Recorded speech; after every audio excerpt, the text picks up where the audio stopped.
अगर कोई नमाज ना पढ़े तो इसके साथ मुसलमानों वाला सलूक होगा, यानी शादी जबिया वगैरह उसूलन तो नहीं होना चाहिए, जो सिरे से नमाज को मानता नहीं है, नमाज बिल्कुल नहीं पढ़ता।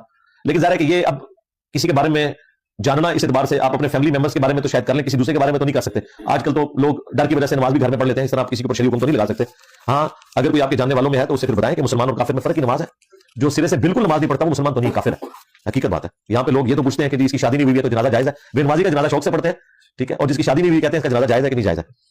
तो चूंकि ज़ाहिरी कलमे में हमारे सामने जो भी अल्लाह रसूल आखिरत का इकरार कर रहे हैं, तो हम उसके ज़ाहिरी कलमे का एहतराम करते हुए उसके साथ मुसलमानों वाले मामलात करेंगे। ज़ाहिर है हिंदुओं वाले मामलात तो उसके साथ नहीं करने ना, क्रिश्चियन के कब्रिस्तान में उसे फेंकना है। जो कुछ भी है उसने एक कमजोर से धागे से अपने आपको जिस रिलीजन से बांधा हुआ है वो इस्लामी है ना। मतलब कोई भी दुनिया में एक इंसान है वो मर गया कहीं किसी खाते में तो उसे डाल लेना आपने। यानी अगर आपको कहते हैं कि अगर वो अल्लाह रसूल का मानने वाला है लेकिन उसके अमाल में इस लेवल की कमजोरी है तो फिर उसे किस खाते में डालेंगे?